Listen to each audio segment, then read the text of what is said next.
School Association Committee as we explore opportunities to be able to work together for the people of Georgia. One of the things I'd like to do when we first get started is ask to my colleague, Senator Tillery, just to open us in a word of prayer, please. Sure will. Thank you, Mr. Chairman. Dear Heavenly Father, we just ask you to give us wisdom today as we hear testimony from others and deliberate the best way to move forward on issues that affect people around our state. Thank you again for getting us here safely, and we ask you also to return us home safely as well. In your name we pray. Amen. Amen. Thank you, Senator.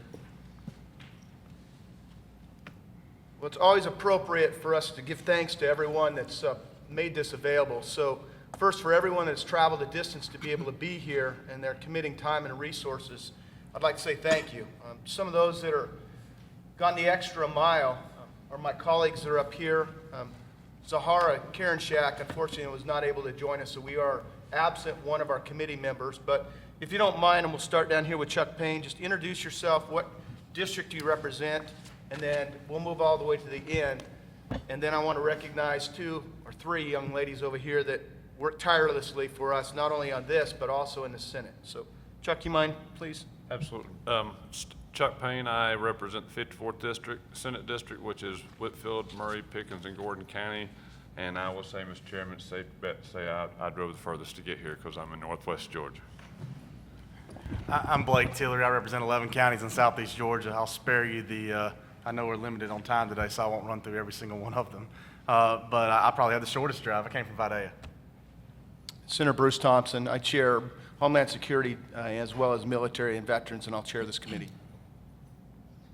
Karen Durnovich. I'm a home educating mom in Atlanta or in Brookhaven, Georgia. I'm Lester Jackson. I'm the chairman of Urban Affairs, Georgia State Senate.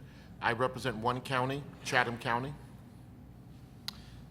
Good morning. My name is Jason Anavatard. I'm a resident of Paulding County and I also serve on the Paulding County School Board. So full disclosure, both Karen and Jason I've asked, they are not officially members of the committee, but they've worked tirelessly to be able to bring this together. So I've asked them to sit up here as well. I'd like to begin by just setting kind of the stage a little bit about myself, and I think you'll see where this is going when we do this. It was in 2012 that I was approached to consider running for the state Senate. I had very little experience in politics at the time, but I'd served on various boards, including the Chamber of Commerce in Bartow and Cartersville. You see, my life was pretty darn good. My businesses were clicking along. My sweet daughter was 12. My son was 5. Life was good. I was apprehensive at first because I knew there'd be a sacrifice of time, and what little talent I had is also going to require some treasure, some of our resources. I kept asking myself, what good possibly could come from yet another commitment in my life? It took me and my family several weeks to finally decide to run, but the decision only came after I was told by a deacon I had a choice to make. Either you can make a decision to be a part of the problem, or you can be a part of the solution. If you're satisfied with the politics in the state of our state, then do nothing, remain silent. If not, get involved and try and make a difference. Just like many of you and my colleagues up here, we've gotten involved to make a difference in the lives of the people that we touch, to try and provide an opportunity to improve that. And I hope today, as well as our future meetings, together we can keep that in mind as we move through this. Last night, I was kind of thinking about these meetings. I was thinking about what's already transpired, thought about the various emotions that have happened, and I thought, how can I relate previous experiences to kind of where we are in our state? I thought back to 1987 in an interview I had with Atlantis Corporation in California. At the time, I was 22 years old, full of life, but I desperately needed a job. And I had traveled on my motorcycle all the way from Montana, where I grew up, to stay with a friend in California in search of work. In the final stages of the interview, they shared I would need to join the union to become employed.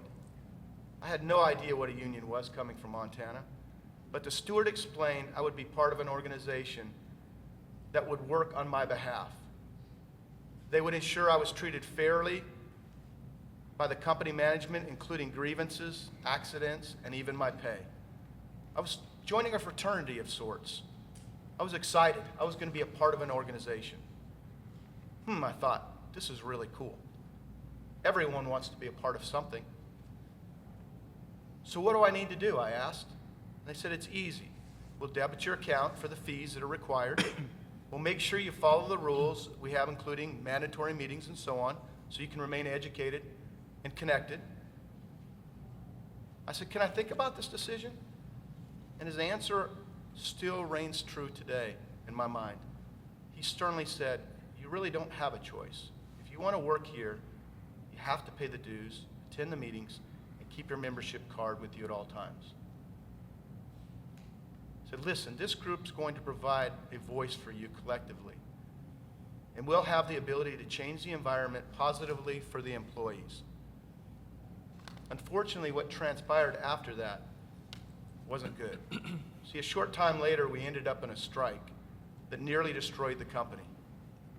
The union was divided, the members, on whether to strike, but the union leadership persisted, and the strike lasted for nearly a year. The end result was devastating. Many of my friends, the union members, lost their homes. They lost their jobs because of the toll it took on the company. Friendships were destroyed as people turned on each other. What the union was organized to do by protecting the members in the company, ultimately, is what they undo it. Ladies and gentlemen, as we go through today in our future meetings, I want this to be a collaborative and collective communication and organization as we try and be transparent. Because outside of this room are families and kids and lives that will forever be changed. And so we'll just keep that in mind as we move forward. Is that fair enough? Is that fair enough? We can be respectful of how we conduct ourselves? Okay. All right, with that, let's get started with time. Dr. Hines, would you mind coming up? One of the first things we'd like to do, certainly, at least I'm speaking for myself and I think some of the others, we don't necessarily totally understand Georgia High School Association. We have tried to research, we have heard from members. What is Georgia High School Association's charge, so to speak? What does they bring to the table? What do they do? What are the responsibilities? Kind of tell us, as we say many times in business when you interview, take some time to tell us who you are and what you do. Would you mind doing that for us, please? Okay. We can, I know it's difficult, but maybe limit it to 30 minutes. Can we do it in 30 minutes? Okay.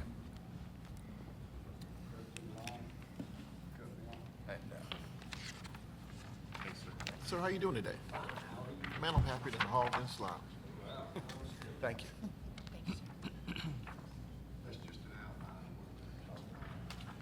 Thank you.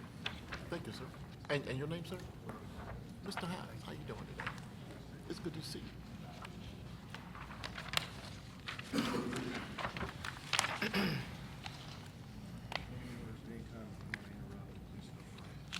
Should we give them the 30-minute presentation before? There may be some time you want to interrupt. I'll try not to, but. Okay. This is your committee.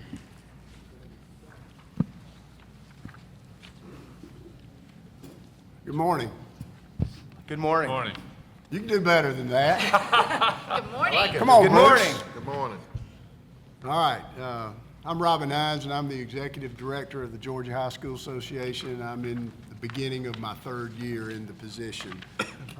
It's certainly an honor to serve in this position. The Georgia High School Association is something that's been a big part of my life since I was a student and player. And my background as a teacher, a coach, athletic director, head football coach, assistant principal. I was a high school principal for 10 years, assistant superintendent, retired as the superintendent in Houston County.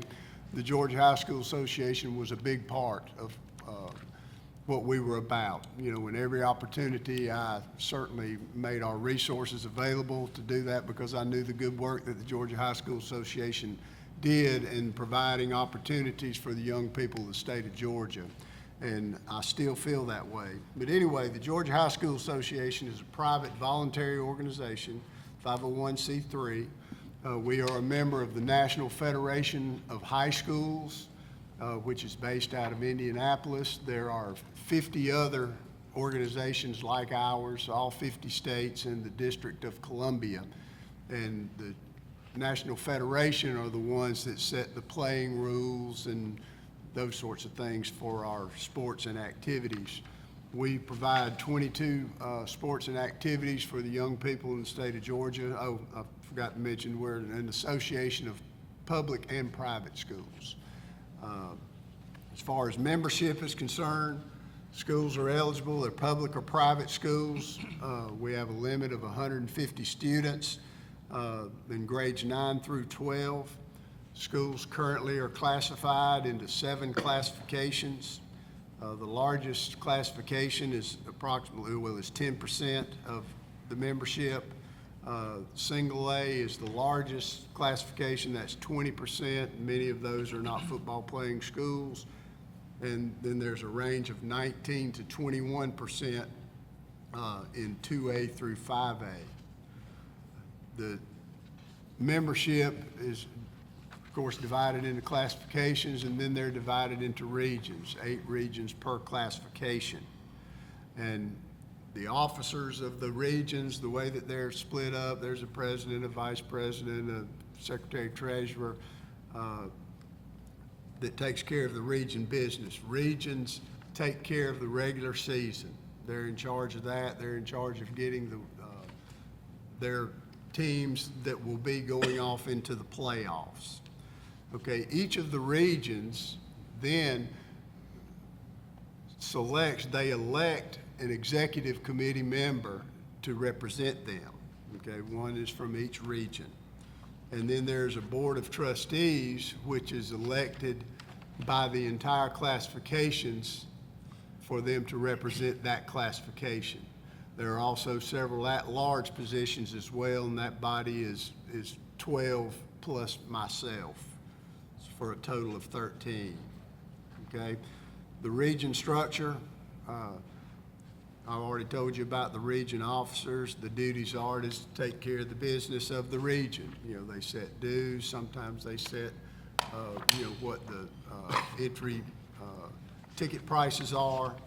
And I've told you about the election of the officers, about who they send to the state. Okay, the executive committee, there are 68 members on the executive committee. And what the executive committee does is they're in charge of the rules, they change the bylaws, they vote on that, they can amend the Constitution, and they are divided into subcommittees. And those subcommittees represent all sports and activities, reclassification, officials committees, anything that we need. And what they will do will take, when proposals come in from the schools, it is assigned to the committee, much the way that you guys do your work. And then that committee debates and decides whether they're going to vote it up or down out of committee to go before the full body. And it works just like the way you do.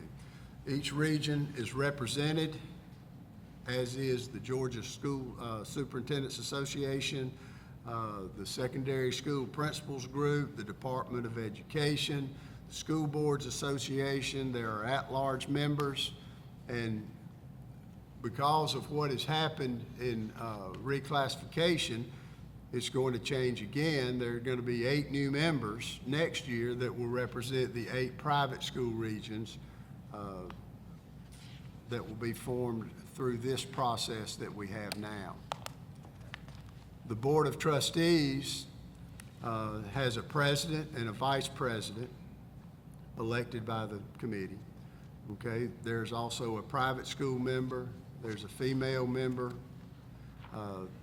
The reclassification will change the structure of that as well. There'll be 2 additional private school members, one from the north and one from the south. We've done that in response, honestly to you, Senator Thompson, to make sure that we had added the diversity that you asked for.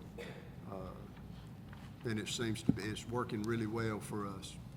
All right, now with all of that, they're the ones that set the rules. All right, the way the trustees work, they basically have the same authority as the full committee. And works for us, you know, financially, because you have a smaller group that you're able to mobilize when you need to have a meeting. It's tough to pull 68 people from all parts of the state. You know, when you call a meeting together, it's quite expensive to do that. And so what we use the Board of Trustees for is, through the hardship process, anything can be waived except for, well, this is actually part of the hardship process, the 8-semester rule. Once a student enters the 9th grade, they have 8 semesters of eligibility. Okay, if there's some circumstance that a school wants to appeal for additional time for a student, they can do that. But it can't be handled in the office. It has to be handled through the full committee or the Board of Trustees.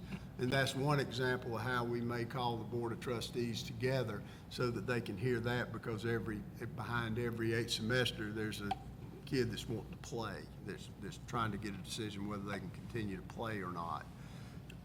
So,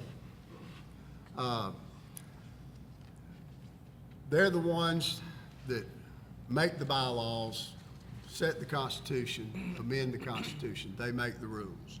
The state office, the employees, like I'm an employee of those guys, is the office staff. We have a small staff that does an unbelievable amount of work. We have great employees there. There are only 14 people that work at the Georgia High School Association.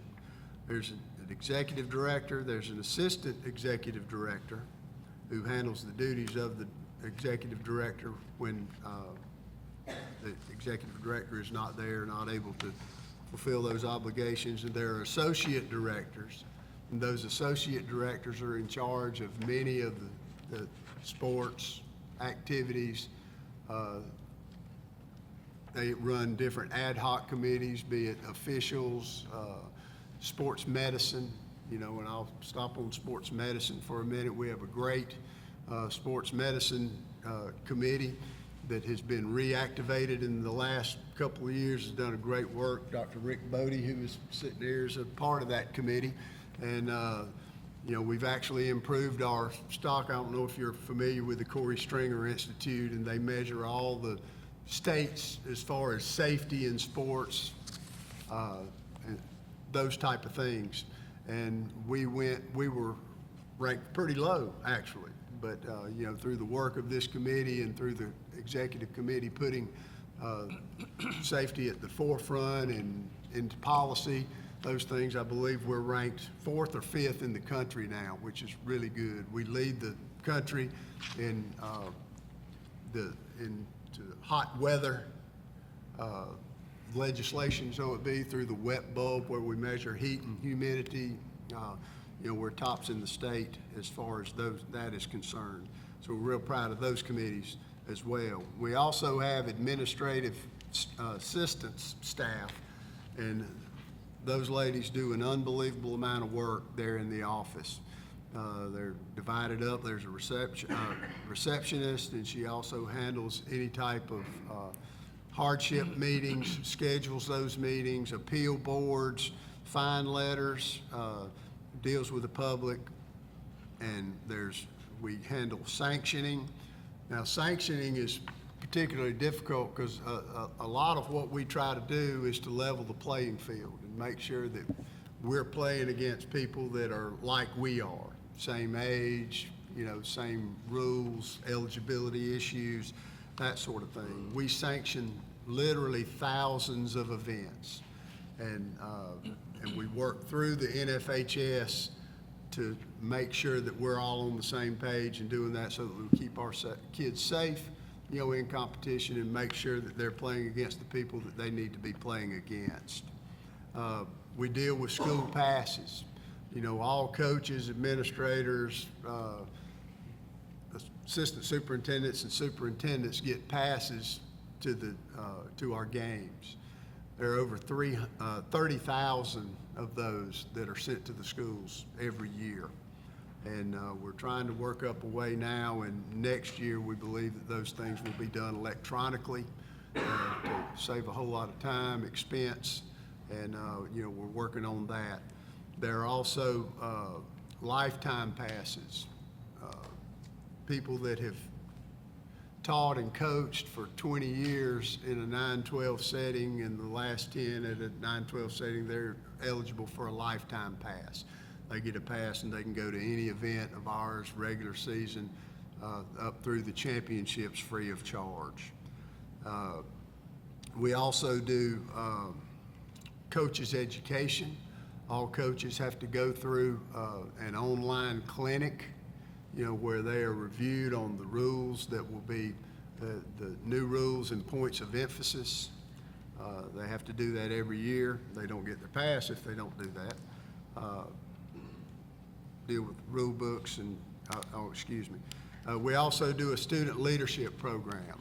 And there's a group of, I think it's 16 this year from across the state of schools that nominate kids to be a part of the student leadership program, and they're our advisory council. And when we ask them every year, what is it that we need to work on, they say it's sportsmanship. And I tend to agree with that. I think that's a big problem. I'll speak about that in just a minute. We handle officials, all officials that officiate our games. Officials are absolutely essential for what it is that we do. We don't have officials, we don't have games. We have almost 9,000 registered officials. We are in better shape than most states. We certainly could use more. We want to invite all of our seniors, that are graduating to stay in the game, join a local association, and begin to, grow into an official. We certainly need that. We see that. In Georgia, we seem to be affected every year with adverse weather, when the hurricanes come through, that sort of thing, and we need to make up games. It's very difficult to make that happen. And a lot of places are using the 7-man crews during the regular season in football, which we mandate to have better coverage in the playoffs. And it just gets more and more difficult to cover when we have those makeups that we have to do. We do officials camps. We feel like that we have one of the best officials education programs in the nation. I don't think there's any question about that. All officials are required to go to a camp every other year for varsity level competition. In order to be considered for the postseason, they have to go to a camp every year. And those people that work those camps for us and do that, they do a super job. We also have rules exams for all of our officials, and that they have to take, again, for rule changes, points of emphasis. And we are certainly the top of Section 3. When I talk about Section 3, that is part of NFHS, and that is the 8 states in the Southeast that we're a part of. We also deal with eligibility and fine arts.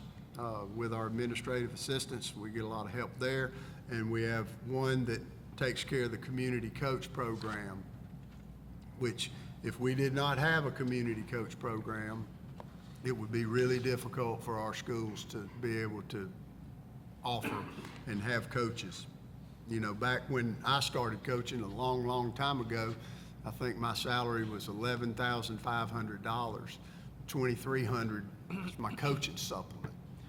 Okay, well, many times that coaching supplement is still $2,300, and there's much more for the pay, and so they're just not people that are getting into coaching the way that they once did. Student eligibility. There's an online process for the schools, which has certainly been a blessing to the office and for the schools, because the Form A, the non-transfer students, are uploaded electronically. Just to give you an idea how much we're dealing with, we are right now at about 380,000 eligible athletes on non-transfers currently this year. The Form B is the transfer application. When a student moves from one school to the other, the school fills out a Form B online, sends it. That is actually a document that there are actually 3 of us in the office that look at those, and we have to look and evaluate that Form B, every single one of them. Give you an idea where we are. The year before last, there were 10,000 transfers in the state of Georgia, 10,000. And last year, we were down a little bit. We were just a little over 7,000, if my memory is right, and we're approaching 4,000 in this year already, where we are. We do know that Georgia is a growing state. We know that Georgia is a transient state, and that's for all the transfers. Okay, there's a Form C, that is for interrupted eligibility. A kid may fall behind. There may be, in the second semester, in order to, if a kid is allowed by the school to do credit recovery, they have 15 school days in which to complete that work. That's what that form is about. If summer school, that's what that form could be about. We have situations in the summertime to where a student may take a end-of-course tested course, but that end-of-course test is not offered until after the school year starts. And we give them an opportunity to take that test, and then they fill it out. And again, that's what that form is. Form D is a certificate of eligibility for 8th graders. We allow 8th graders to participate in sub-varsity competition, never varsity competition, and that's what that form is about. That's especially helpful when we get into our smaller single A schools. It allows them to have JV programs, which allows them to provide opportunities for the kids to play and build feeder programs. The Form MT, it's called the magnet school. Now,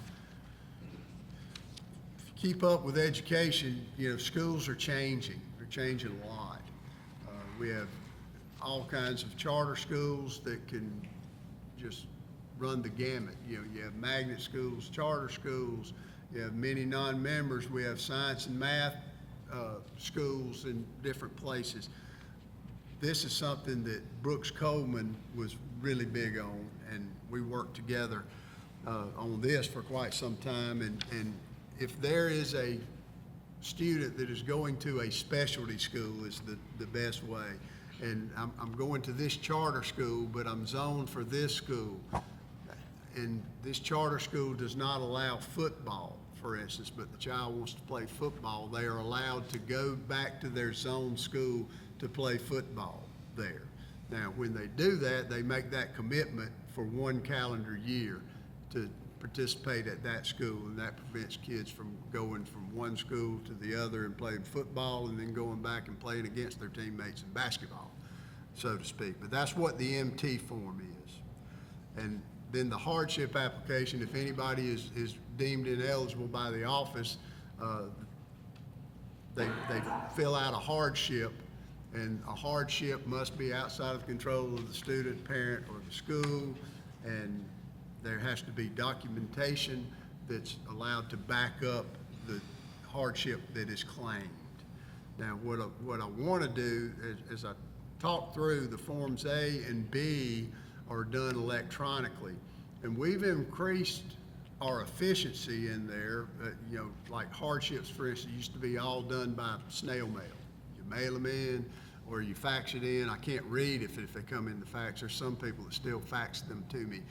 We've asked that they scan them into a PDF file, email them to me, and then they get worked, typically on that day, if I'm in the office, but we're working on a process to where that can be online as well, that document be uploaded through there, and it can prevent mistakes, because on the hardship sheet, there are 6 things that must be included on that sheet. If we can have a checkbox for each of those, and you can't submit it until everything is done. It will increase the efficiency. It'll also increase the turnaround and make feedback back to the schools work better. Okay, the appeals process, any decision that's made may be appealed. Okay, and there's an appeal board. Now, and basically it works like this. There's a state appeal board. You make your appeal.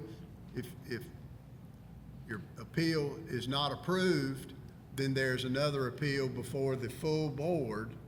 And this is another reason the full board meets in the end of September and in April. Okay, and this, when we have those, we can pull the Board of Trustees in to hear that final appeal. They have the same authority as they do. If it is a hardship, if the hardship is denied there in the office, they can appeal that decision. It goes before a hardship committee first, which is 4 members. It's a rotating board of committee members, executive committee members that come in. If they're denied at that point, then they can go to the appeal board. If they're denied at that point, then they can go to the full committee or the board of trustees, okay? Now, I want to talk about, well, let me go ahead and hit sportsmanship. You know, we're seeing as time goes on, we're having more and more issues of unsporting behavior. In 17, 18, just talking about ejections, there were 1,098 ejections. That's a lot of ejections. Now, keep in mind that there are thousands and thousands and thousands of games in there. So when you look at the big picture, that's not a whole lot, but one is too many. And we're seeing that number grow. And we're seeing that number grow among the adults in the situation as well. So we're talking about approximately 1,100 in 17, 18. That number moved up to 1,500 last year. And we saw unsporting events, going for some data that Ernie Yarborough, Assistant Executive Director, pulled together, with about a 40% increase. And so, you know, we've got to work on that, and we need to make sure that our adults are modeling appropriate behavior for our young people, because I know that they act like we act, and we need to do a better job, you know, where that is concerned.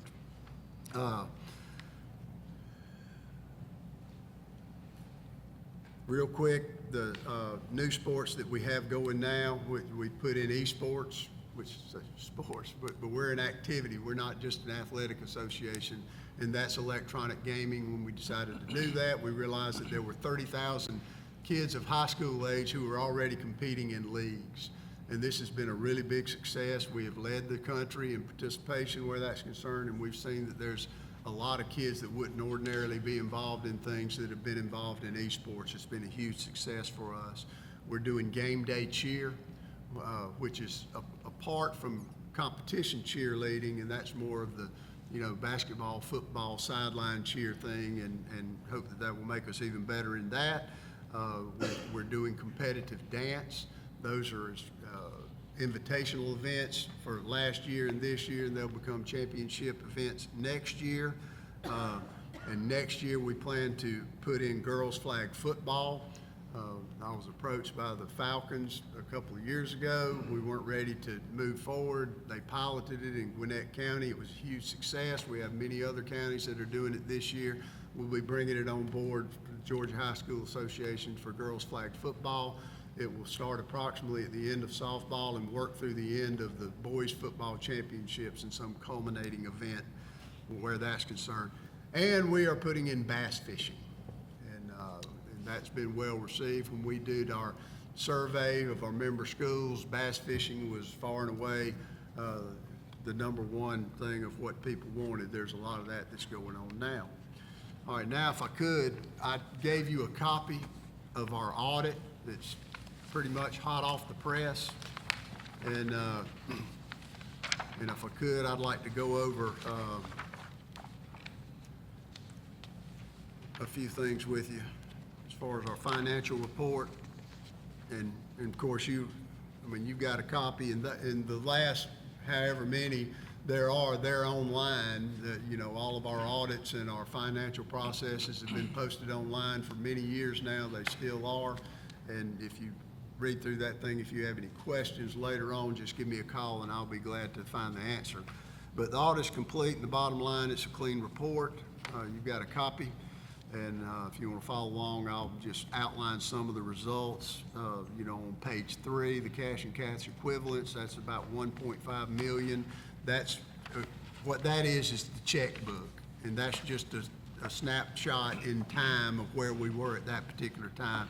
Like currently, I think there's $200,000 in the checkbook. The long-term investments are 5.2 million.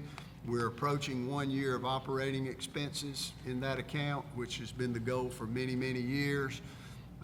Page 4, invitational region tournaments. We were up 5,000 last year. State tournaments and playoffs, we were down 308,000, and that was specifically due to the expense that it was to rent the Mercedes-Benz Stadium. As you know, we've made a decision to move from there and do it at Georgia State Stadium, which is going to be very financially advantageous for our member schools. Basketball, we had quite an increase, and that was specifically done, 2 years ago, we played basketball, the finals in Macon and Georgia Tech. Georgia Tech was very expensive. We had approximately the same number of attendees. We earned over $80,000 in one place and $20,000 in one place. So it was a business decision to put all of the championships in Macon, centrally located, and it certainly paid off for us financially. Football overall was down $644,000. Again, that was due to the Mercedes-Benz expense. We had a great year in lacrosse. Lacrosse is it's the fastest growing thing that we've got in there. But we renegotiated our contracts. We had great weather and great attendance. And in all our championships, a lot of times it depends on who you got in there and how well their fans follow them. We had our best year in softball ever. Had 26,000 increase in that. It was the best attendance ever, and we had great weather and the right teams. The swimming thing in there, that just depends on when we got the money to put in the account. So that figure indicates 2 years. That's why there's 0 from the previous year. But anyway, on page 5, the bottom line, there was a $5.388 million in revenue and $5.136 million in expenditures, and that realized a profit of about $250,000, which we're very proud of because that includes a $250,000 supplement that we pitched in for football playoffs because the payouts from the Mercedes-Benz were going to be so low that all of our schools that were playing in that revenue event would have lost a lot of money had we not done that. It was to come out of the contingency fund, but due to the year we had in several other areas, it wasn't necessary. And here's some other items to note. Corporate sponsorship was down slightly, but expected, because when you think about the year that we were snowed out of an indoor facility, that cost us 5 games, and it cost 5 television games, and we had reduced the sponsorship for Georgia Farm Bureau for $55,000 for losing those games, and GPB sponsorship $10,000. So we're pretty close. The Raymond James account, that's our long-term investment, earned $279,000 this past year. It was a $160,000 decrease in earnings, but we shifted things because we were much higher risk than we needed to be, and we recentered, what it was that we were doing. But the bottom line of operating expenses is $251,000 to the positive, which is good. It's not always that way, and we continue to look for ways to save funds for the association. Now, as far as our long-term investments are concerned, there is a fund, as I mentioned, of $5.2 million, and the goal for many, many years has been to grow that fund up to 1 year of operating expenses. And once we get to the 1 year of operating expenses, the association will figure out what to do with the extra money, because we don't need to go beyond that. And it's important to note that there's been no money added to that fund in well over 20 years. Tommy Gillibo is the last executive director that put any money in there. That's just been a growing fund with Raymond James. There hasn't been anything that's put in there. So with that saying, I just wanted to introduce you to Jimmy Stokes. Y'all probably know Jimmy. Jimmy's going to be working with the Georgia High School Association as our legislative liaison, and I want to give him a minute or two to tell you about himself and his background. I am the ghost of Christmas past when it comes to the Georgia High School Association. I started officiating football in 1969. Sam Burke was the executive director, and didn't get to know Mr. Burke, but I've got to know all of the executive directors that followed thereafter. For 23 years of my career, I did less than honest work. I taught in college, and then I finally decided to go into real work, which is being a high school principal, and I spent 15 years as a high school principal. And then after I retired as a high school principal, I began doing hearings across the state, and I now do the training for all the hearing officers in the state. In addition to that, for the past 7 years, I've been the executive director of the Georgia Association for Educational Leaders, and in that role, I was the the lobbyist for GAEL, and I will continue to do that for GAEL as well as Georgia High School Association. I've seen a lot of things come and go as far as the Georgia High School Association is concerned. I know as a high school principal, it provided a great service for us. Extracurricular activities really make a high school run. If you don't have them, you don't get very far. And I know that, but that is also true of 4-H, and it's also true of the band and music programs. And so those organizations provide services to the high schools, just as the Georgia High School Association does. But I have been on both sides of the fence as far as the Georgia High School Association is concerned. Some things they did I liked, and some things that they did I didn't like as a high school principal. But I've always felt that Georgia High School Association was fair. And that's above all. When you're dealing with 450 different high schools, you have to be fair. And that's what the Georgia High School Association stands for. I look forward to working with each of you. I look forward to being a part of Georgia High School Association in this role. So earlier I talked about recognition, and there are 3 young ladies that I failed to recognize that really made this happen, and they're sitting over to my right. Haley Allen, she works with me in my office, and she keeps Marty Harbin and I as straight as she can. She is really charged with, when we have these committees, trying to pull all this together. Some of you have had interaction with her, but Haley, thank you for your tireless work on this. Next to her is Macy. Macy has been around forever and a day in different capacities, and now you are Senate Research, yes?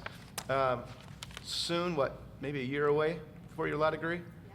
So she is charting another path, but thank you for your work on that. And then next to her we have Inez, who works with our communication and media in our Senate, and so a lot of things that go out. She is trying to wrangle us to make sure we're not saying things that are errant, and make sure things that are communicated are consistent with what we want to be able to communicate. So, ladies, thank you for being here and for being able to support us in what we're trying to do here. One of the things I wanted to ask very quick is, I know there are some people that signed up, and I also know that some people have texted me and or communicated that they could only be here for a short period of time. So in the element of transparency, I understand people would like to testify and then leave, but I'm going to read your name and ask if you would communicate whether or not you are here only for a period of time and need to leave, so I can prioritize some of these, because certainly I want to give everyone the opportunity to be able to testify and communicate. Mr. Chairman, Yes, before they leave, can we ask a couple of questions? absolutely. We've got some questions for them, but I Oh, want okay. to, this is Oh, okay. housekeeping. All right, okay. Forgive me if I get this wrong, but is it Dr. Beatty? Bodie, I'm sorry. Are you limited on, you're good? All right. Jimmy Stokes? That's me. That's you. Matt Yerrick? Okay. Dr. Kurt Miller? Okay. Forgive me, is it Lindsay? Fran? I'm sorry. Is it Adam? Pen's not working very well. Brad Hepner? Yes, sir, I'm good. Okay. Peter Cohn? Good. Okay. And Michael Robertson? Is it Michael or Michelle? Michael, right? Okay. And you're good all day? Okay, awesome. That's wonderful. Good. It's good housekeeping. All right, back to Senator Jackson. Yeah, I know the committee has some questions for you, so I'll yield to Senator Jackson to start with. Thank you, Mr. Chairman. I appreciate you putting this together. You couldn't find a better venue or city to host this first meeting. My question is, you understand? I understand that they have to have 150 students in each public or private school to be able to participate in the. For new coming on, there are some that are smaller than that were grandfathered in. Okay, there are some Prior- schools. Right. Okay. Thank you. I didn't know that. And when we talk about esports, can you describe an esport for me? It's kind of new to me. I'm not the one to do that. The only video game I ever played was Pong back in the day, but it's gaming competition with League of Legends, yes. Yeah, League of Legends, and there are several other games that are coming on board, and It's just another way for our kids to represent their schools. And compete. And each school get a team and they play other schools They just can like? have as many teams as they want. And we're in partnership with a group called Play Versus, which is out of California. It's a turnkey group. It's a nice and inexpensive way for kids to compete. Okay. Thank you. I'll just have some more later. Thank you, Mr. Chairman. I had a question. Senator Tillery? Dr. Hines, thank you so much for being here. I have a couple of questions just going over the revenue sheets. And I'm sure there's a simple explanation, I just don't understand it right now. But on page 4 of your document, I'll give you a second to get there. Give me a minute. What I'm trying to get to is on page 4, I've got numbers for tournaments, state tournaments, invitational tournaments. And then on page 6, the same sports, different list of tournaments. I'm just trying to figure out why those numbers are different. And I can't make them. I tried to add them, tried to subtract them. Hang on. I just can't figure out how we get to those.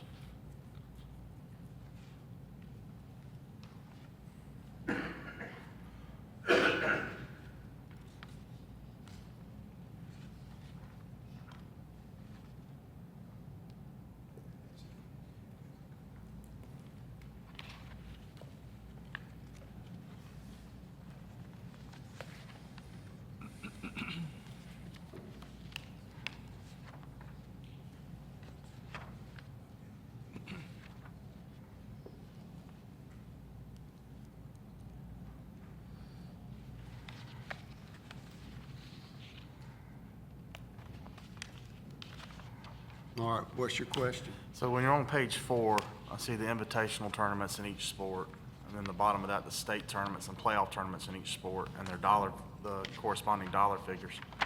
Then when I get to page 6, I've got is that a different set of tournaments, or I'm just trying to figure out how we get to those numbers, because they don't seem to match or parallel any numbers that came with the previous tournaments.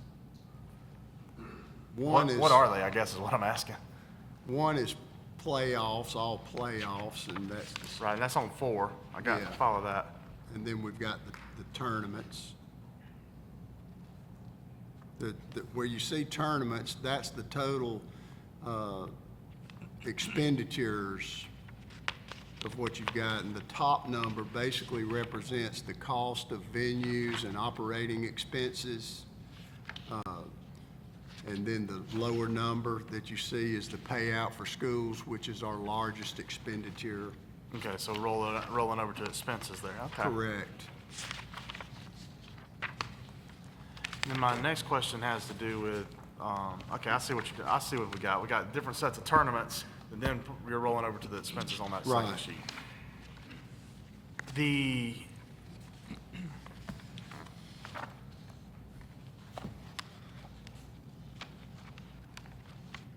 The regional tournaments, help me understand what the difference is. I mean, I remember playing in high school, but how is the GHSA, I thought like if anybody at high school held their Diamond Day, I thought we were holding that to make our revenue.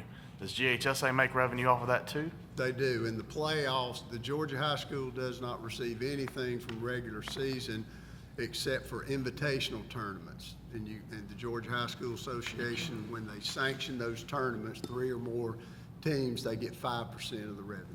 Okay, so Okay. that represents the 5% that That's comes the, from. that would be the invitationals.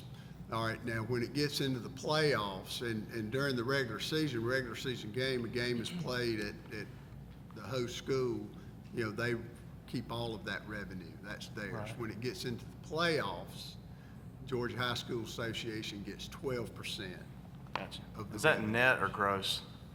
That would be gross. Gross. I follow you for the state playoffs. I just wasn't aware that when the schools held their own invitationals, I wasn't aware that part of it went there. My second question, if you don't mind, Mr. Chairman, goes back to your comment on sportsmanship. And I just want to kind of dive down on it a little bit and see if we can kind of figure out where some of that may be coming from, maybe with your answers. Have we instituted, I know when you just watch pro or college football, you see a whole lot more ejections, and a lot of it comes from targeting now. Is that part of your ejections? Do you have new penalties that require? That's not what I'm Ejections? talking about here. Okay. What I talked basically was unsporting ejections. And of those, you mentioned 1,100 last year, 1,500 this year. Do you have a breakdown, and I know you probably don't have the exact statistic, but just trying to get to a ballpark from your expertise of how many of those are adults versus students? Out of the 1,098, there were 20 adults. Gotcha, so you do have the breakdown. So most of them are still students. Oh, yes. That's what I was wondering.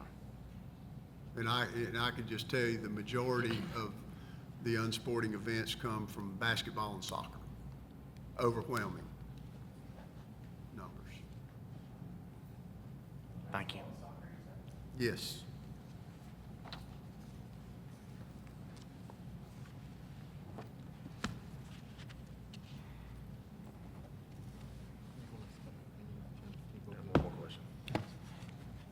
Sorry, I did have one more written down. He's an attorney. Just trying to get the answer, Mr. Chairman. I understand that you have to have a certain student count to be a member. Is there the dues fluctuate as well, or are they Yes. set as? Okay. Yes. What's your due structure? A single A, and I'm speaking, well, I know the single A dues is $365 a year. And the largest schools is somewhere around, I think it's $1,125. And dues represents 1.8% of our budget. Yeah, I was noticing. And that I on the would revenue mention side. that our budget this year is the first time in the history of the GHSA that there was no budgetary increase. We feel that we're being good stewards of the association's funds.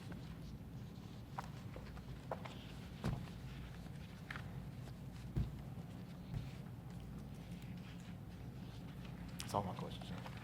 What are the questions we have from the members? One question, Mr. Chairman. Senator Jackson? Thank you.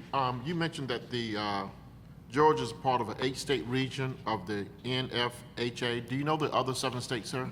Yes, sir. Florida, Alabama, Mississippi, Louisiana, Tennessee, North Carolina, South Carolina. Okay. And most of the time Kentucky comes and visits with us because they like our section better than the one they're in.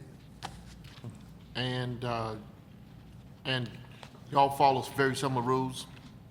Yes. We're all NFHS schools, so we pretty much follow the same playing rules. I mean, there are obvious differences in the associations. The Okay. exception to that is Texas. The state of Texas follows NCAA rules. They do not follow high school rules. And there's one other state that does that as well. I think Massachusetts follows NCAA rules. Good. Thank you. Karen? You mentioned that you do about 30,000 passes, school passes that are sent out annually. And then you mentioned that there are some lifetime passes. Do you know about how many of those you send out annually? It's approximately 7,000. We're looking at a way, as I talked about, to do those things online. 97% of the population today has a smartphone. And we'll, of course, for those people that don't have a smartphone, we'll make arrangements for that. But we want to be able to send those directly to the smartphone so that they have that, so that we don't have to sit and print those cards. And as far as lifetime passes, there are, I think it's almost 7,000 of those. But I'll give you an example. We've never, the only time that somebody gets off the roll is if a spouse calls and says that their husband or wife passed away and doesn't need a pass anymore. And I'll just give you an example. A couple of weeks ago, I received a call from a gentleman in Moultrie, Georgia, and says, I found, Bruce Thompson's pass in the Huddle House in Moultrie. What do I need to do with it? And I said, take it by the school and give it to them, have them mail it to me. And I said, whose pass is it? They said, it's Bruce Thompson's. And I knew Bruce Thompson when I coached in Moultrie 30 years ago. And Bruce, not you, Bruce, but he had died about 10 years ago, and his pass was still out there. So this gives us an opportunity to kind of clean up, I'm what glad it you is. clarified that I'm not dead. Yeah. I didn't want to, somebody may know the guy's name, real name. So. So I guess a follow-up to that would be, if that's 30,000 passes sent out annually, and then the lifetime passes of about 7,000, is that figured into your budget of how you would, These are versus things- revenue that would be collected? These are the things that the member schools have voted in. These are in policy. And so they are there, and they incur the expense of people getting into those games. Originally, the passes were put in there back in the days of when people went to scout ball games. I can remember as a young coach, our entire staff going and scouting on Saturday night and doing that. People don't do as much of that anymore because of the film and the huddle films that are available to them, but the passes certainly have stayed. And it's more than 30,000 of school passes, actually. It's more than that? It's a lot.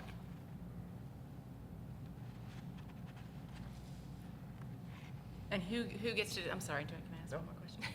Who gets to decide how those are handed out? The schools certify those are the employees. It has to be, the principal, assistant principals, and then those coaches that take those rules exams that are entered on their roster as coaches.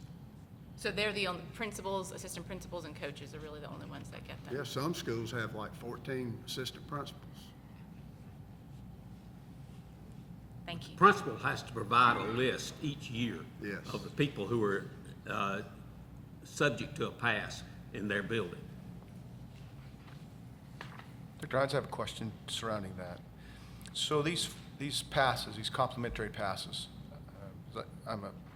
I'm a subscriber, there's no such thing as free in life. Somebody's paying for it. Are there any legislators that are receiving this? No, not that I'm aware of. Okay. And then school board members are, though, correct? Yes, school board members. And maybe, Jason, you can answer this question for me.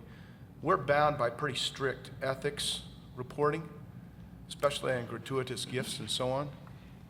There's a value associated with this. And I think maybe that might be part of what Karen was trying to get to, is what's the value associated with this? Do you have to disclose that if you had one, Jason? Do you know? I don't know. I mean, my guesstimation based on state ethics rules is I think anything that has monetary value at some level, you're gonna have to disclose. So if I'm paying a $10 gate fee and I'm using that pass, my assumption would be, it would either fall into a gray area or maybe it would be subject to disclosure. I don't know if Dr. Hines, you have thoughts on that, but in full disclosure, up till a couple months ago, as a new school board member, was unaware that these passes were given to, the elected officials. And so, knowing that, we have citizens and others, who are paying a gate fee, and I know there are exemptions for teachers and staff at different games. But I guess from my perspective as an elected official, I feel like we have a little bit different, threshold in terms of kind of what's given to us or not given to us. But that's kind of I've been my asked by perspective. legislators for passes. So I think, to your best of your understanding, there are no legislators that There are are receiving not. it, but we do have a school board, which is elected official, and Mike, maybe we can circle back on that. Certainly that should be disclosed, right? From an ethics standpoint. It's a gratuitous gift, there's a value associated with it, and I think the people of the state of Georgia should know that. Under the element of transparency, and that's, I'm bound by transparency, and I think that's one of the challenges that we've had in an environment. And Georgia High School Association, which, to your point, I'm not sure I would go as far as what maybe you said, but I do believe that Georgia High School Association provides a value. I do believe that Georgia High School Association and what they provide, whether it's Georgia High School Association or another entity, is necessary for the safety and or cooperation with the schools and so on. I do believe that. But way before I even moved to Georgia, there has been some challenges back and forth, back into Tom Murphy's days even. I was warned when I started tangling a little bit with Georgia High School Association. Be careful. And I really didn't understand what that meant. See, a couple of years ago, my kids were at a private school in Northwest Georgia. Little school, struggling school. But we made the choice. My daughter is an accomplished singer. That school is struggling, and that school, the enrollment declined, where she had 4 graduating kids in her class. 4. Again, I understand it. I understand in this room, we made that choice. But we also choose to live in the state of Georgia. We also choose to live in America.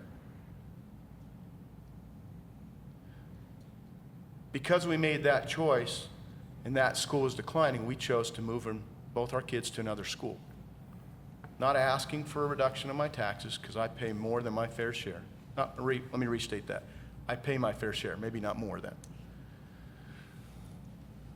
She asked to participate in the choir program at the new school, and that's when I first found out Georgia High School Association governed that as well, and it was declined. I don't know if Glenn's here right now, but I'm like, I don't understand that. I didn't understand why it was declined. I thought it was just athletics. So that's the first thing what we're doing today, is making sure we all understand what Georgia High School Association actually is charged and or does. You get your hands in a lot of things, which is more than I'd want, right? Far exceeds what a lot of people think, just football, which seems to rule the state of Georgia. Had it not been for Glenn and me reaching out to Glenn and saying, Glenn, this is wrong. This is dead wrong. The reason that I got, after pressing pretty hard, why it was declined was because she was leaving a school that had a choir program. And ladies and gentlemen, hear me for a second. And I know some of you are squirming a little bit, but you need to hear me for a second, because I'm elected, as well as they are, to represent the people. The choir program in that school is made up of 8th graders, 8th, 9th, 10th, 11th, and 12th. That's not a choir program. Fortunately, it was overturned in the appeal process, right? This young lady, and I don't mind bragging, I'm a dad, went on and sang for Mike Pence at the Bible Museum and so on. Had she not been given that opportunity, she wouldn't be serving in Sanford right now. I hear story after story after story. People don't understand the process, and or the process sometimes is very difficult to navigate. I'm not criticizing the fact of the structure that's there as much as the process is the challenge. I have a question, though, that has to do, and that's all around transparency. Since this committee was announced, I wouldn't say I'm a friend, but I certainly have had a lot of people reach out to me that's in the officiating community. I know that in the media you have shared your frustration with trying to recruit and obtain and retention officials. And I think Ernie released the number, or someone did, at 9,000. That's the first I could ever hear there was 9,000 officials. I had people from the officiating community say that it's not 9,007. That really doesn't matter to me. I mean, I've been through plenty of times when someone has a number, another number, there's a lot, right? There's a lot. So it takes a lot to be able to accomplish what you're trying to accomplish. But it was shared that one of the reasons in the media, and they may have gotten it wrong, that you're struggling to retain and or recruit more officials has to do with some of the challenges that are coming from the stands and the coaches. And certainly I've been to games, I've been to wrestling matches, I'm a former wrestler, I've been to all of these things, and I see some of that. Sportsmanship is really a challenge. I get it. I mean, tensions in America right now are much higher than I think they've ever been, and that supersedes just extracurricular and athletic. But many of the officials, and some of them in leadership, have said it goes far beyond that. It's more of a relationship between the officials and the officiating community and Georgia High School Association. And some of their concerns that they've shared includes pay, because to your point, and I totally agree with you, none of this happens without officials. It doesn't. They are the lifeblood of the schools, everything that's going on. They're the lifeblood. And God forbid someone gets hurt again on a football field, right? It's going to happen anyway. But can you speak to the relationship between Georgia High School Association and the officiating community that And again, I'm only taking what I'm being told, and then we all know there's that perception, whatever that is. Well, we've got one here. Dr. Bodie, would you like to speak from the officials' standpoint?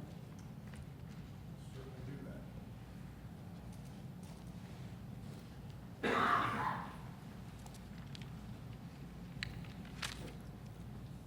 Chairman, this October, rather this August, I began my 42nd year of officiating high school sports.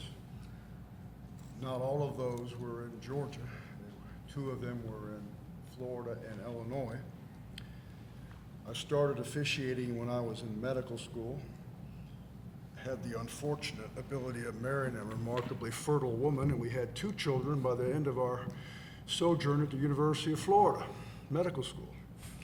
I continued to officiate all through my residency, chief residency, and then when I joined the faculty at your poorly funded state school in Augusta, I spent 30 years there training medical students and doctors and neonatologists.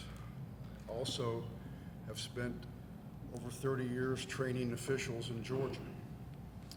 In 2003, I got together with a group of individuals who were concerned about consistency of officiating around the state. And in 2004, we instituted a summer training program beginning with several camps at Westminster High School and then expanding every year thereafter. Currently, we provide 8 training camps for football officials around the state of Georgia, starting in June, going through early August. I have been a 3-sport official. I have worked over 12 state championships. In all of those, I've participated as an assigner, a trainer, an evaluator. I got my little pass that you were just discussing that I have used to go evaluate crews. I have not brought my tax returns, but I cannot recall a year that I had a profit from officiating once I delineated all my mileage, dues, uniforms, and meal expenses. I have called people out that were safe by 2 feet and vice versa. I have called holding when on film it wasn't there. And I have made good decisions in terms of safety. I've ejected 1 player in my entire career and no coaches. We have, in comparison to the states around us and to other states in the United States, because I know, because I attend national meetings, we have a training program in football officiating that is unequaled. It has been copied by California, copied by Minnesota, copied by Colorado, and copied by Arkansas. We have a statewide training website. We have a weekly film review that goes out to all officials. We have a written quiz every week that goes out to all officials. I write the official test every year, and this year we even included film review for officials. The problem that we face is that we're all getting older. At age 72, I don't know how much longer I'm going to be able to do this. And there isn't anybody coming from behind. The reasons vary from work, moving, military deployments, wives that are dissatisfied with them not being home. The gamut runs, but it's real. And it's more real in other states. You can go to Missouri where they have double headers for varsity football. I came close to that this last couple of weeks when we had a number of rainouts in North Georgia. I worked a game in Dalton on Friday and worked 3 games on Saturday to try to cover all the games that had to be made up. I wish that I had a solution to all of that. But if you're a 16-year-old high school student and all you've ever heard from your parents, coaches, and state senators is how bad officiating is, why in hell would you want to do that? That's a very intriguing question. It is intriguing, but I'm not sure adding your state senator how bad the officiating is. I don't know if that's relevant to a senator or not, so I don't know that that's relevant. Do you have parents that criticize? Sure, but welcome to the world that we all live in, whether you're a physician, whether you're a senator. Really what I'm trying to get to is the crux of the relationship, which I don't know that you addressed, the relationship that we have that exists between the officials, and I understand you're very accomplished, certainly not in any way want to take away from that. But I traveled to the legislature in Florida, I traveled to Texas, I talked to the legislators about what they have structured and why they structured theirs, and they struggle with officials as well, right? Do I understand that the younger generation do not want to work nearly as hard as our generation? I get it. And we can say it's how they were raised and split families and there's guardianships and there's distractions with this crazy, silly stuff. All of that is true. But the reality is this, is Georgia High School Association right now exists, and I don't mean it offensively, but it is a fact, to circumvent the Department of Education and or home rule with our local schools. It works somewhat autonomous, even though we have people involved to the best of your ability to do that. You've got appointments and you've got elected people in the schools. But there is a lack of accountability, regardless of if there's a legislative liaison. It is my responsibility as an elected official to represent the people. And right now, one of the concerns that we have is the relationship with, to your point, Dr. Hines, is a relationship we have with officials because they are the lifeblood. Nothing happens if you don't have officials. You can't start the game, you can't end it if you do not have enough of the officials. Yes, they're getting brutalized in some cases. I would submit to you in looking at what the pay is, commensurate to other states, sure, we're ranked pretty high. But I'm not competing with other states. I'm not. I don't know officials are moving across to Tennessee so that they can officiate games for $15 to $18 an hour. We're talking about the state of Georgia, and we're talking about, hey, whether it be Lake Point or whether it be other tournaments where you're competing for those officials that are within our state. I don't necessarily care about other states when it comes to what they're paid. All I know is today, Georgia High School Association has the ability to be able to govern the activities and the responsibility to make sure we've got officials. And if we can't have officials that are either younger, filling the shoes that people may be retiring, and or those that are actually in those, the Chad Gentrys of the world, that he's not 70 years old. But he said, why would I do this again when I have to pay for uniforms? I have to, and yet I'm waiting months to get paid. Right? Without airing everything, we have, and let's be transparent, we have a less than collaborative relationship right now with officials, and I'd like to see how is it maybe we can work on that together. That's what I'm asking. No one's saying the officials are bad. I mean, some are, but they would say the same thing about us as elected officials. As a whole, the officials, you're not getting rich, right? You're not. You're going out there and trying to do best you can to make a difference and provide an opportunity for Georgia High School Association to operate and these kids to participate. I get that. But if we don't change it, it's insanity, because we'll keep doing the same thing expecting a difference. That's what my question is. And when you're finished, I'm being summoned that we need a bio break, so. Well, it would help if you gave me a specific question, but I can answer a couple of your. Yes, go ahead. Is it Dr. Barry? I'm sorry, I missed your last name. Is it Barry? Bodie. Bodie, sorry. Dr. Bodie, thank you first of all for being here. My wife's a physician and a resident, so I appreciate your training of residents in South Georgia and rural Georgia as well. You mentioned, one of the tangible things I think you mentioned was cost associated with officiating.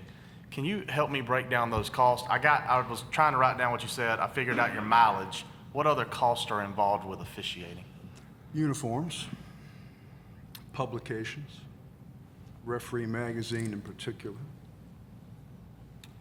association dues, which help pay for local association officers, filming of games, things like that. Also, we have state dues that go to the GHSA, and then we have camp fees. It costs a certain amount of money for all of us who are on the camp committees to travel, to be put up in lodging and so forth. No long-standing official makes money doing this. Right. That's an utterly unrealistic expectation. And we tell the young officials who come in that that's really not going to happen. I follow you with with it not being a career and not being a money-making career. My question is, are there any of these costs that we can help you address? Not really. Have you seen has cost ever been a factor for any of your younger individuals? It's always been that. Yeah. But it's there. I mean, you have to have shoes. You have to have a uniform. But you have to have that to work at Burger King. I mean, so the cost to me is yeah, almost water off my back. So, Senator Tillery, I don't mean to interrupt you. Let me piggyback off kind of what you're talking about, because what I'm hearing from you, sir, I mean, it's kind of the same challenges we hear from teachers in the classroom in terms of school supplies and other things. Not exactly the same, but it's kind of the same dynamic. And what I'm hearing you say is, truly this is a workforce development issue in some regards, in terms of how are we really taking kind of, whether you want to call it a trade, the skills that you're learning and those things, and pushing it to a younger generation to kind of come into this field, whether that's part-time or maybe full-time, overtime as a official, as a career. One question would be, I mean, are there opportunities to take those challenges where things are at times cost prohibitive and seek reimbursement opportunities at all? Is that anywhere kind of in the spectrum or not? I'm just asking, as if I don't know anything, when it comes to uniforms and other things for an official. Well, this year, we waived the camp fees for officials in their first 2 years. I'm sorry, sir, could you say that again? We waived the camp fees for officials in their first 2 years, trying to encourage that.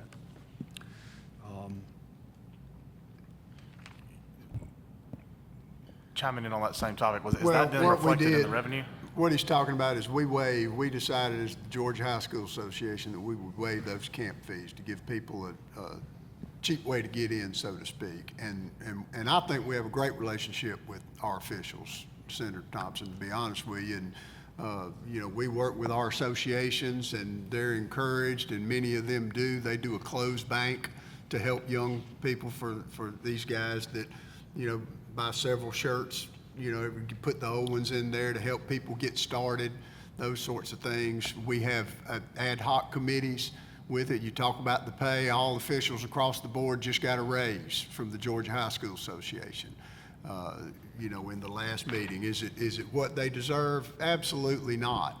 There was one out there that over the next 3 years would increase the pay 100% in football. We can't do that. Our schools can't afford it. They can't afford to pay those officials' fees. There are going to be some people that are struggling now in some of our smaller schools that don't have. If you go to Lowndes County, where they're going to make $100,000 a gate, they can pay anybody whatever they want to. But when you go down to Atkinson County and places like that, it gets very difficult for them. So, there's that. But there was just raises that were voted in at the last executive committee meeting for officials. I have a question. And that was done in conjunction with liaisons from all sports, came together and met and went through the fee chart and made the changes necessary. It's one of the things that a lot of folks don't understand is that officials do not receive pay from the Georgia High School Association, nor do they receive it directly from the schools. The schools pay the officials' associations. I was a member of the Atlanta Area Football Officials Association for 20-something years. When we worked games, the money went to the Atlanta Area Football Officials Association, and the Atlanta Area Football Officials Association distributed the money to the officials per our particular bylaws and constitution. Every year, I get a W-2 from Etowah Valley Football Officials Association. So, Got a question, Mr. Chairman, when you get a second. so to your point, okay, then who holds that association accountable to make sure they're paying on time? And I'm not, and again, I don't want to banter with you. I'm just telling you what people have reached out to me. And we've got hundreds of situations where schools and officials submitted things to my office and asked for their name or their school to be redacted because of fear of retribution. So I'm just telling you, I've got fact of, if I'm an elected official and I have that, I need to vet that out. But who holds them responsible to make sure they pay timely? Because that's one of their complaints. Their board of The directors board and of their directors of the membership. organization. Okay, so we have either a perception issue with your officials that are saying they're not being paid timely and they're blaming you and you're taking the blame, or there's some miscommunication. I would say that that's the case. If you look at the bylaws of each membership, each association has their own constitution and bylaws of what they go by. They have their own bylaws as far as pay and as those things are concerned. I was a member of several different official organizations since I officiated high school football, basketball, and baseball for 25 years. Some of the associations paid once a year. When I was in football, we got paid at Christmas. That was the only time you got any money. When I was in baseball, you got paid every 2 weeks. In basketball, we got paid twice a year. But that was a function of that organization, and we as members of that organization could hold the leadership of that organization responsible for it. And so that's who's responsible for people being paid on time, is the leadership of the respective officials associations. In each of the officials associations, every year you elect the assigning secretary, you elect the treasurer, you elect the president, you elect the board of directors. And if you don't like the fact that you're not being paid in what you consider to be a timely fashion, then you need to take it up you need to run for office, or you need to take it up with the board of directors.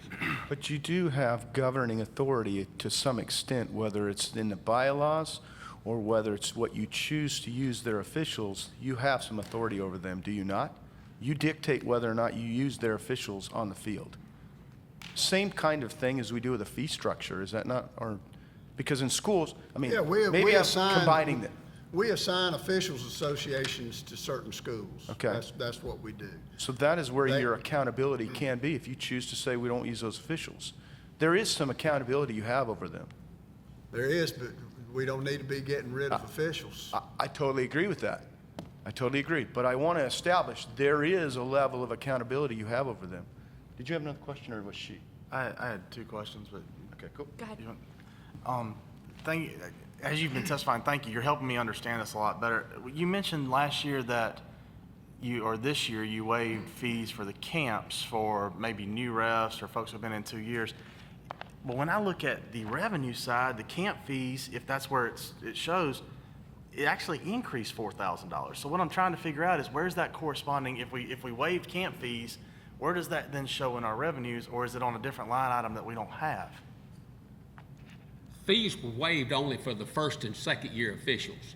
Third, fourth, fifth, multi-year experienced officials had to pay to attend the Gotcha. camp. So it may not have really had any effect at all. And then my second question is, you mentioned, and I understand now that the Georgia High School Association doesn't directly pay any of the referees. I got We that, do it's in the clear. semifinals and finals. Semifinals and finals, okay. And mentioning the semifinals and finals, I don't see that expense on the expense line. I didn't see where we had a referee line ever. It's But it's in the expense line of the top line where it says that's the expense, it's included in the expense. For the tournament, for that state tournament? Yes. Okay. The one that's above the payout to schools. Okay. That's officials, venue, whatever the expense, whoever we have that is running the event, travel, hotel if it's necessary, all of those things go into that. And that one line item is just ref then? Just referees for that tournament? No, Okay. that's all of those things. That's the expense of that tournament. Which would include the referees in semifinal and final games? Correct. Okay. In no instance, though, for any one sport, where officials do show up, though, is on the revenue side at $365,000. And if we're looking at ways that we want to try to somehow incentivize folks to be involved, my first suggestion would be maybe we should look at the revenue side that we're making off of them, if that's accurate. And if it's not, feel free to We're correct me. not making $300,000 off officials. That, you know, you have to pay for instructors, camp people, and that sort of thing. I'm just reading it off of your revenue line. Right, but there's an expense side to that audit as well. Okay, but that would be, that would be on my expense line that I just asked you about, Right. that you said is wrapped into the fees or into the tournaments.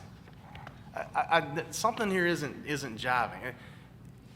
Even if there is an expense side, I'm a lawyer. We buy a lot of paper. That's an expense that I know I'm going to have. I'm also going to have to buy blue pens. In my profession, I know what my expenses are going to be. It would make sense to me, and I'm not trying to be combative with this statement, but it would make sense to me that one of the expenses, if you're running a high school athletic association, would be officials.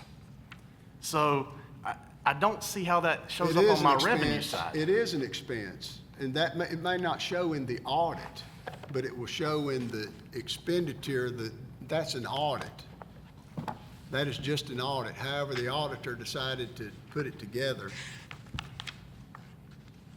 But Dr. Hines, I would you mean, I agree don't with me have, that? I don't really have time to go through this blow-by-blow sheet, but this is, the audit is where this came from, and there's an expense side as well. I'll be glad to get that information to you, unless you want me to sit here and find it right now. If you want to get it to me later, that's fine. I'll be glad to do that. But do you understand where we're, at least on reading the audit, again, it's an audit of the financials, would lead me to believe that on just the audit line, $365,000 is coming in because of officials?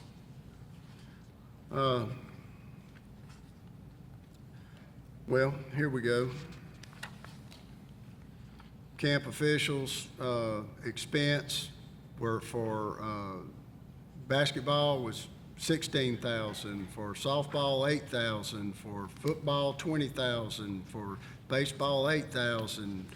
Total camp officials, for that expense, $58,000.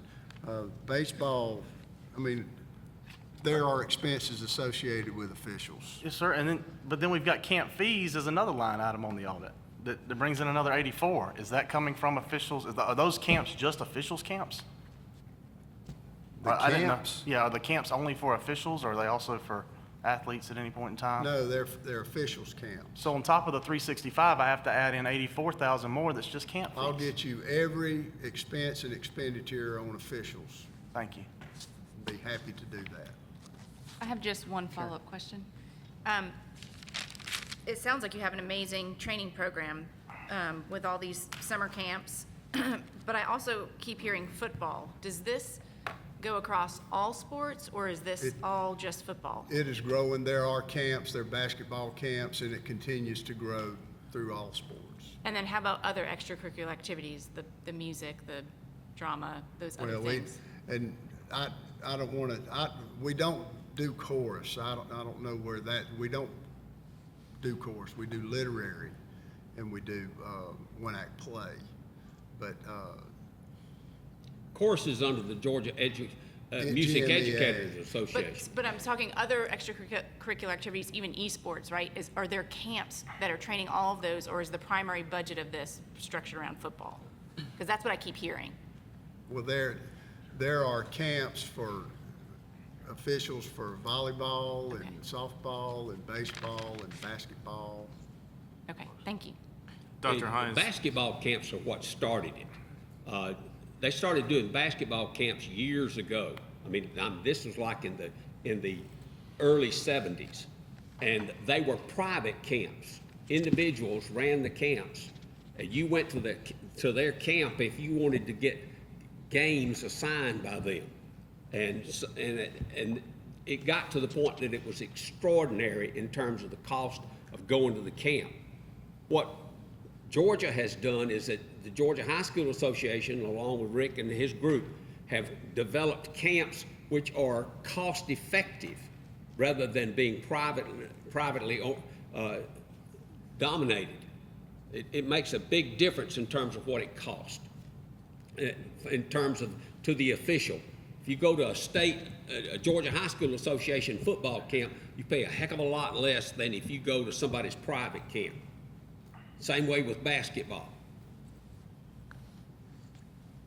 No, Mr. Chair, I was just going to ask Dr. Hines. I mean, I think this discussion is, kind of demonstrate, the complexity with your organization. And if I'm John Smith, parent at a high school in Paulding County, I'm sure I'm totally confused on how you're organized and everything else. I mean, to some of the questions I think Senator Tillery and others are asking, do you have just a basic org chart in terms of how you're structured and how all these things kind of overlap in terms of a visual? I know we're sitting here and we're asking questions, but is there something that basically can be given to the committee and to the public to understand how all of these things really kind of connect, just like as if this was a private sector business, and how everything works? Does that exist, or could you put something together?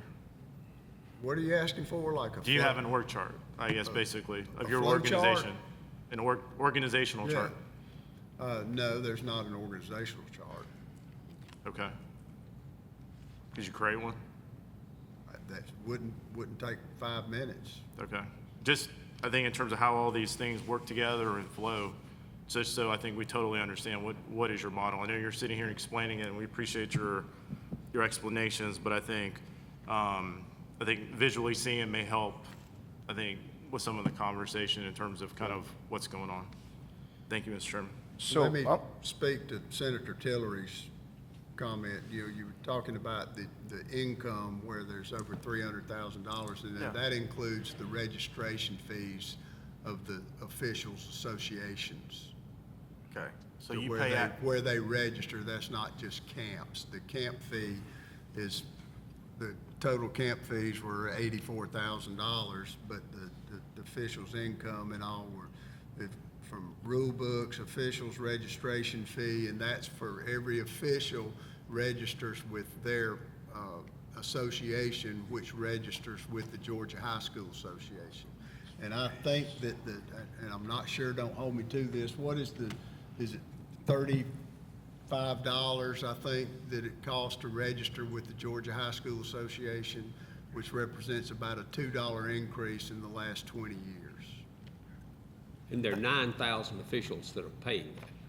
thank you for that question, and I don't want to go into this now. I think we've had our dialogue enough, but that creates another question then. And actually goes back to the chairman's original question or point that you do have even additional oversight over the officiating associations because they're paying you to be members.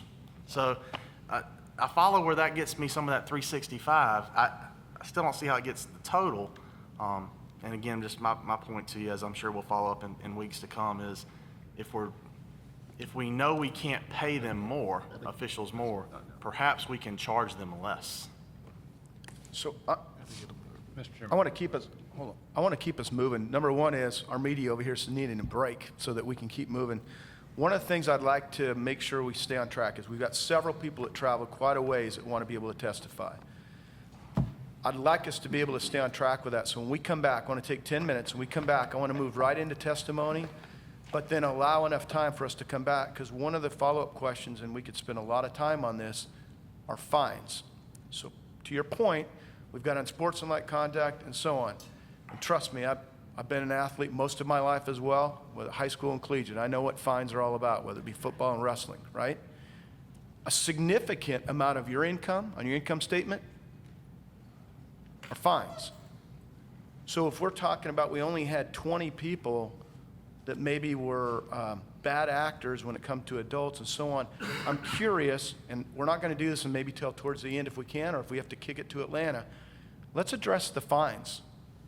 Because if fines are increasing, back to insanity again, if the same thing is producing the same results, or to your point, we're seeing more reason to fine, I want to make doggone sure we're not using, let me rephrase this. At this point, there's not much I can do about it. But let's be clear, there will be a change at some point, whether we collaboratively do it or we don't. If we're using our income statement to fine the good people of Georgia to be able to support our income, we've got a fundamental problem with our operating budget. Hear me loud and clear. That is not the way that we should run an organization, or We're you not. should run one. And I We're look at not. it there. We're So not we'll, running it that we'll way. go, we'll come back to that. But I want to take 10 minutes. We're going to move into testimony, and then I want to give Georgia High School Association the opportunity to be able to talk more about what's going on. Respond to my office real quick. Hi, Robin. Hey. How are you? I know